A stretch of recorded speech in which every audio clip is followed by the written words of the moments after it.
Steve Austin's next guest on the Broken Skull session is a rather unexpected one. Chris Jericho will be on the show, and those two could talk about any number of things. While speaking to Sports Illustrated, Steve Austin detailed Vince McMahon's reaction to Jericho coming on Broken Skull sessions. I texted Vince and said we had this badass idea about Jericho coming on the show. Vince goes, "It's cool, go ahead." But me and Vince don't always do with phones and texts and all that. So I texted one more time, "Are you sure it's okay to have Chris Jericho on the show?" Vince gave me thumbs up and Chris came out to do the show.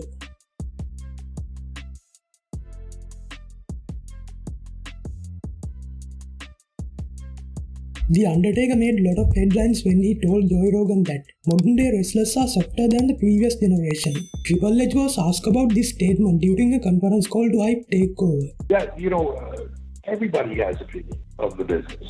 And yeah, the business always morphs and changes, and people have opinions, and you can agree with them, you can disagree with them. Taker has always been one of those guys that's very bluntly honest, and the great thing about him, though, is he's bluntly honest with an opinion. Here's how I think it should be, and here's how I could help you to get there.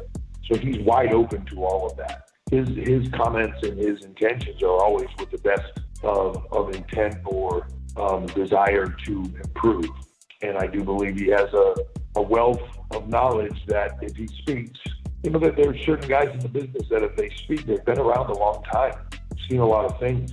And they've earned the right to. If they speak, you listen and you take their point of view and you work with it.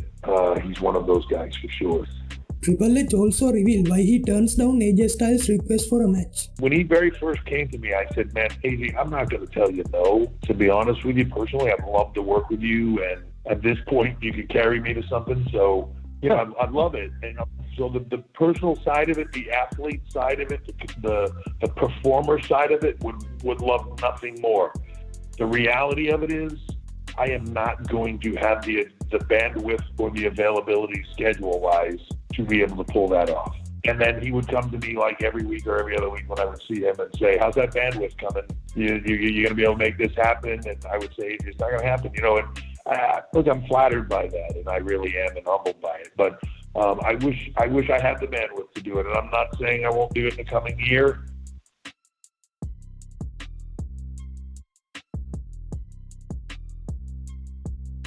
Christian made his return at this year's Royal Rumble, but wasn't seen on WWE television since then. He signed with AEW last month at AEW Revolution. While speaking on the Sports Illustrated Media podcast, Edge talked about Christian joining AEW. I'm not bummed.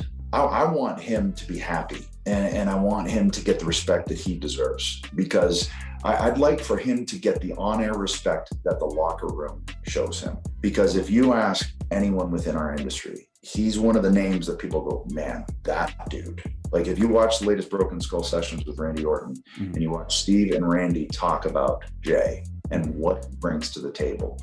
So I just want him to be wherever he's going to get that respect. Because, whatever the initials are, he's my best friend. I just want him to be happy. And I want him to be able to do, hopefully, what I get to do, which is go out on your own terms and see this thing through properly instead of just like, "You're done." We both found ourselves in that scenario. So I just want him to go wherever that's going to be.